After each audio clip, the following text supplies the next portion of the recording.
Bismillahirrahmanirrahim. Assalamualaikum warahmatullahi wabarakatuh. Alhamdulillahirrahmanirrahim. Abdi nasta'in wa ala umuri dunya waddin. Wassalatu wassalamu ala asrofil anbiya wal mursalin sayyidina wa maulana Muhammadin amma ba'du. Pertama-tama di sini saya ingin perkenalkan diri. Saya Muhammad Husain Ekal. Di sini saya perwakilan moderator dari kelompok 8 mata kuliah psikologi pendidikan. Jadi di sini saya ingin mengenalkan beberapa teman saya yang dimana kita bekerja kelompok dalam membuat tugas ini. Jadi di sini saya ingin memperkenalkan, yang pertama itu ada Mbak Nurma Wijayanti, yang kedua ada saya sendiri Muhammad Husain Ekal, dan yang ketiga ada Topan Nugroho, yang keempat ada Mbak Dita Amelia. Di sini kelompok kami ingin menerangkan tentang teori motivasi dan cara memberikan motivasi kepada anak, tentunya kepada siswa ya. Jadi untuk pembukanya yaitu pentingnya memberikan motivasi kepada siswa atau anak. Jadi perlu kita ketahui motivasi itu sangat penting karena apa? Dalam suatu kegiatan baik pendidikan atau dalam hal apapun, maupun organisasi ataupun pendidikan, pekerjaan, dan di keluarga pun di situ perlu adanya sebuah motivasi untuk terjalannya pendidikan atau suatu sistem pendidikan atau yang lain. Jadi motivasi itu sangat penting sekali, dan di sini saya dan teman-teman saya ingin menjelaskan apa saja yang berkaitan dengan motivasi, baik itu teori-teorinya apa saja, hakikat dari motivasi itu apa, terus bagaimana cara memberikan motivasi kepada anak yang baik. Karena apa? Hakikatnya kita sebagai mahasiswa tarbiyah ya, Fakultas Tarbiyah dan Ilmu Keguruan itu, kita itu berperan guru, yang dimana guru itu harus mempunyai jati diri atau karismatik dalam penyampaian, mempunyai cara dalam penyampaian motivasi kepada anak-anak atau siswa-siswanya atau mahasiswa-mahasiswinya. Jadi silahkan bisa dilanjut kepada video selanjutnya ya. Terima kasih.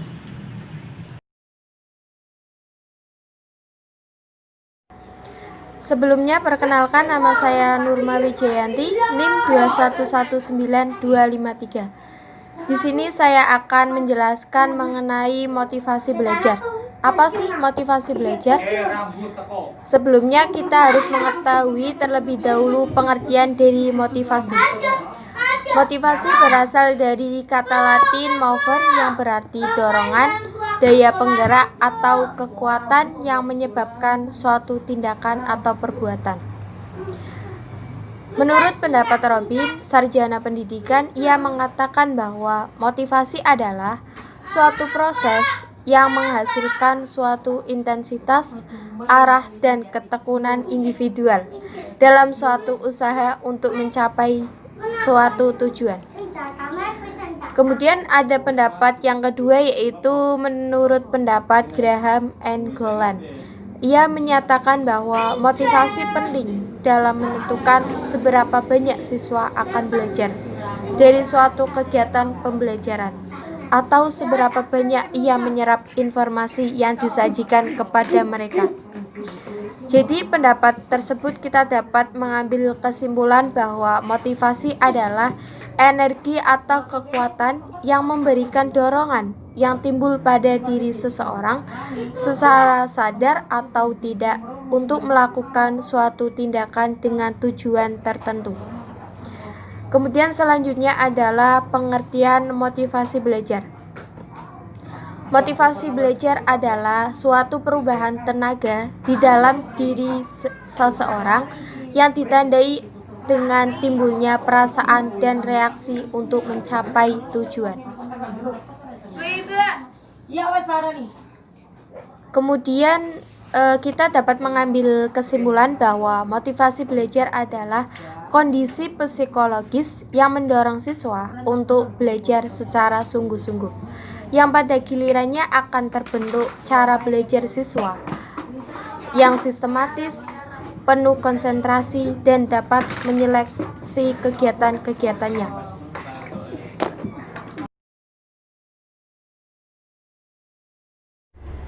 Saya Dita Amalia NIM 2119266 ingin melanjutkan materi tentang teori motivasi. Ada beberapa macam teori. Yang pertama yaitu teori kebutuhan. Teori ini berfokus pada 3 kebutuhan. Yang pertama, kebutuhan pencapaian, yaitu suatu dorongan untuk melebihi, mencapai standar-standar, dan berusaha keras untuk berhasil. Kemudian kebutuhan kekuatan, yaitu keinginan untuk melebihi dan mengendalikan individu lain. Yang ketiga yaitu kebutuhan hubungan, yaitu keinginan untuk menjalin suatu hubungan antar personal yang ramah dan akrab kepada orang lain. Kemudian teori efektivitas diri. Teori efektivitas diri yang juga dikenal sebagai teori kognisi sosial atau teori pembelajaran sosial merujuk pada keyakinan individu bahwa ia mampu mengerjakan suatu tugas. Semakin tinggi efektivitas diri individu, semakin tinggi rasa percaya diri yang ia miliki dalam kemampuan untuk berhasil dalam suatu tugas. Kemudian yang ketiga, teori penguatan. Dalam teori ini mempunyai sebuah pendekatan perilaku yang menunjukkan bahwa penguatan mempengaruhi perilaku. Teori ini mengabaikan keadaan batin individu dan hanya terpusat pada apa yang terjadi di diri seseorang ketika ia melakukan tindakan. Teori yang keempat yaitu teori keadilan. Menyatakan bahwa individu cenderung membandingkan masukan dan hasil pekerjaan mereka dengan masukan dan hasil pekerjaan orang lain dan kemudian merespon untuk menghilangkan ketidakadilan. Yang kelima yaitu menunjukkan teori harapan. Teori ini menunjukkan bahwa kekuatan dari suatu kecenderungan untuk bertindak dalam cara menentukan bergantung pada kekuatan diri suatu harapan bahwa tindakan tersebut akan diikuti dengan hasil yang ada dan pada daya tarik dari hasil itu terhadap individu tersebut. Teori ini berfokus pada 3 hubungan. Yang pertama, hubungan usaha kinerja. Yang kedua, hubungan kinerja penghargaan. Dan hubungan penghargaan tujuan pribadi. Sekian dari saya, kemudian akan dilanjutkan kepada pemateri selanjutnya. Terima kasih.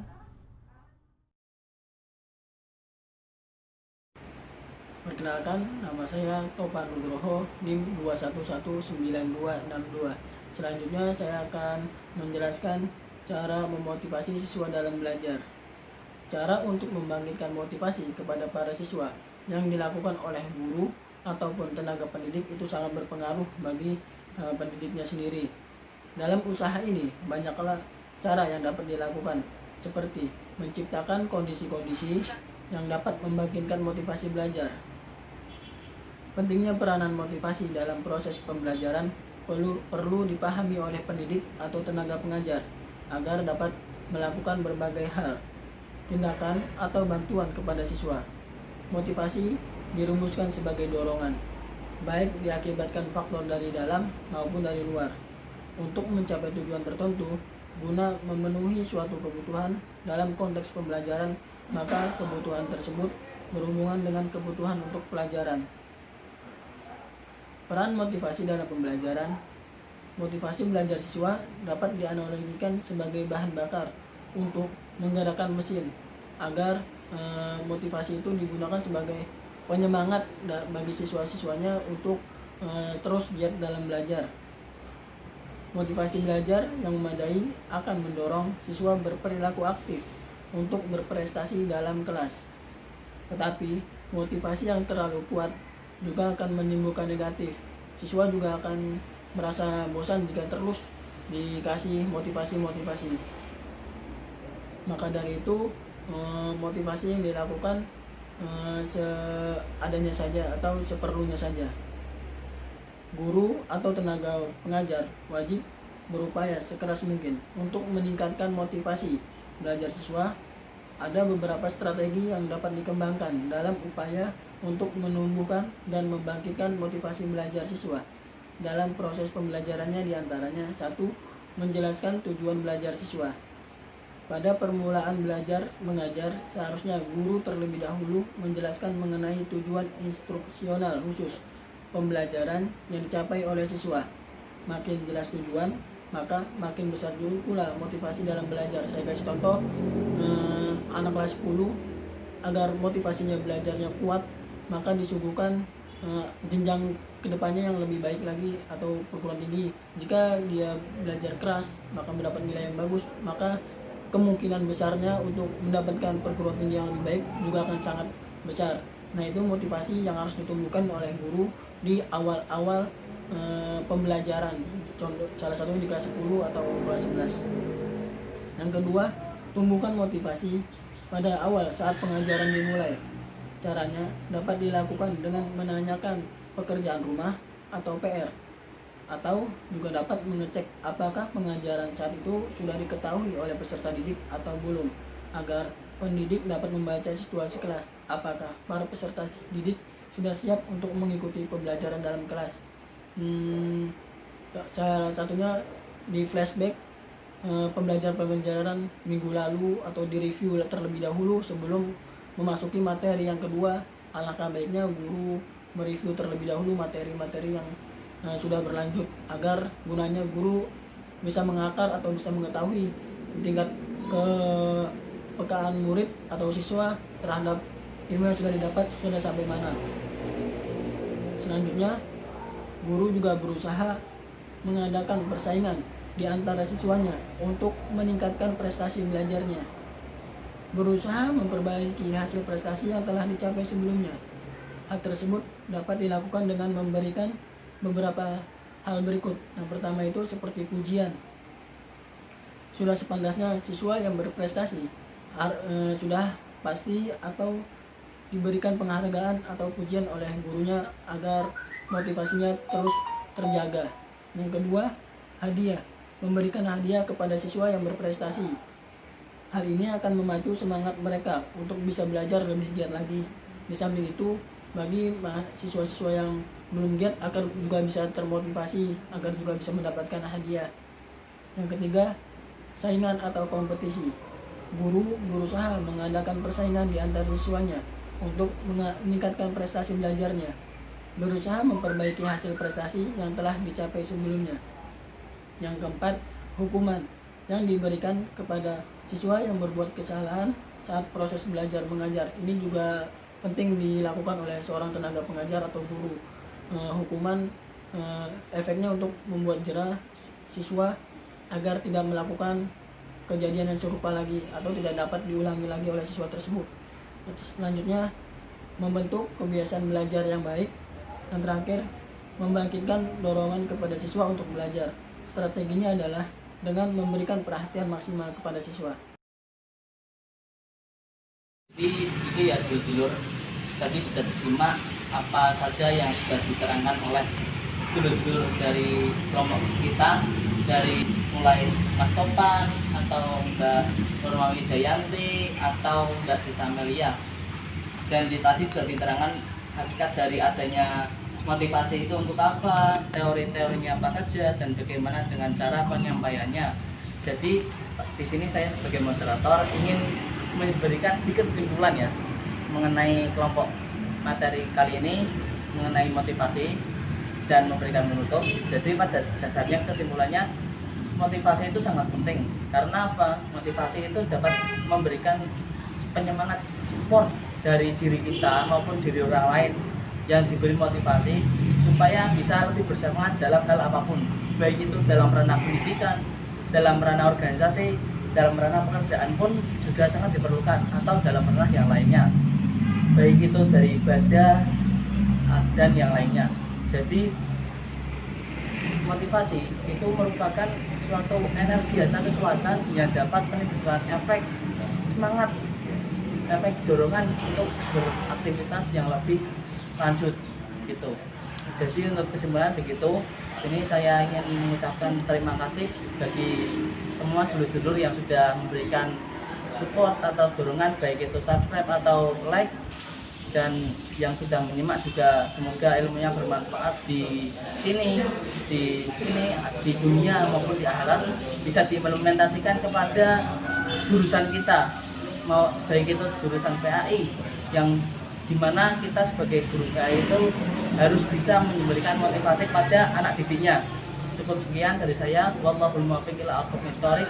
Wassalamualaikum warahmatullahi wabarakatuh.